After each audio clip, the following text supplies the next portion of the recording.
C'est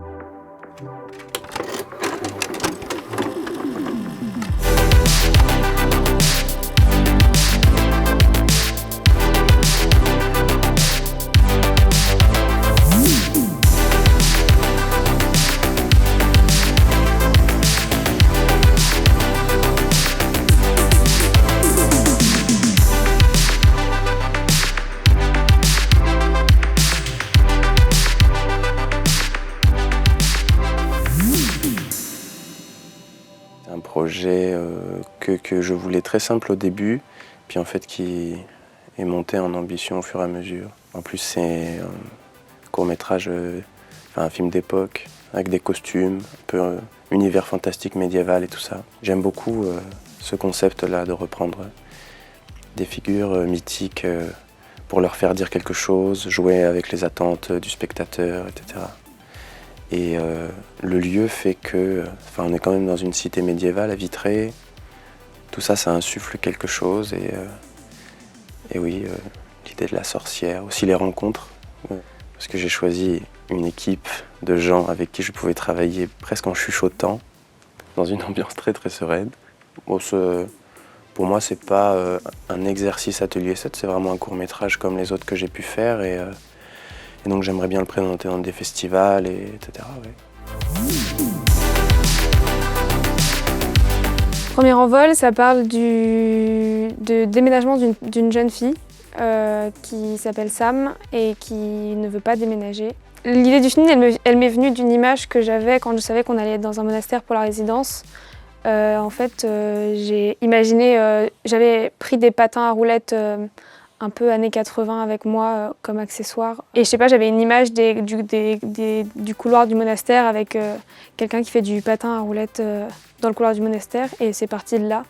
Le tournage, il s'est hyper bien passé. J'étais beaucoup plus détendue que les autres tournages que j'ai fait auparavant. J'avais une équipe super. On était beaucoup à l'image, un peu trop par rapport à ce qui était nécessaire. Mais du coup, Alexis est devenu le clapman et il laissait des petits messages derrière le clap à chaque fois, du coup, quand je monte. Enfin, quand j'ai commencé à monter, j'avais des petits messages derrière les claps et il y en avait pour toute l'équipe, du coup c'était drôle. Sea Forward, c'est l'histoire d'un homme qui a un implant, en fait, qui est lié à son application, qui va analyser un petit peu tout ce qui se passe dans son corps pour lui donner un temps de vie restant. Et en fait, le pitch, c'est que cet homme, il va recevoir une notification qui lui indique brusquement qu'il lui reste peu de temps à vivre.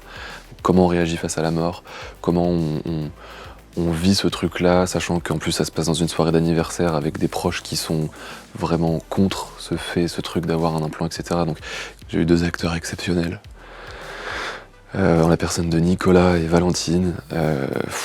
J'ai eu des larmes, j'ai eu des regards, c'est exactement ce que je cherchais, les regards parfaits. Le plan séquence, à la base on devait le faire dehors, mais comme il allait pleuvoir, on a décidé de changer un petit peu le plan, mais on a eu encore mieux. Et en fait, j'ai eu exactement ce que je voulais, directement. C'était exactement les images, le cadre, le décor, les lumières. Peut-être parce que c'est ma première réalisation et que je suis un peu plus léger sur les trucs en me disant « Ouais, si, c'est parfait, c'est parfait ». Mais non, pour le coup, en regardant les rushs, c'était vraiment ça, quoi. C'est un projet qui parle d'une jeune fille qui est placée. Et donc cette jeune fille qui est placée, elle part sur un terrain de basket la nuit pour s'isoler. Et il y a un éducateur qui vient la rejoindre et qui essaie de comprendre un peu pourquoi elle s'est isolée. C'est une discussion très humaine et très poétique parce que les 2 personnages sont touchants par leur réalité qui n'est pas du tout la même. Et au final, ils arrivent à se trouver en tant qu'humains ensemble. Ce terrain de basket vide, il nous parlait parce que c'est un peu des endroits qui vivent la journée, mais la nuit, personne vient jouer. Là, en plus, le lieu où on a tourné, il n'y a pas de lumière dans le petit village, quoi. Donc, c'est vraiment un lieu qui est inhabité à un moment. Et ça s'est super bien passé sur le plateau, parce que moi, j'adore les tournages de nuit. Il y a un truc dans l'atmosphère et qui est vraiment hors du temps. Donc, même s'il faut avancer parce qu'on a des prises à faire, de voir la lumière évoluer en même temps que le film, je trouve ça vraiment trop cool.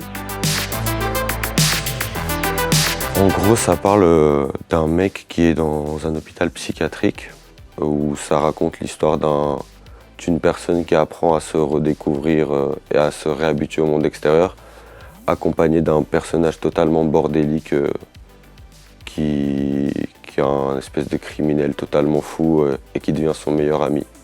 Et notre personnage principal, c'est un légume.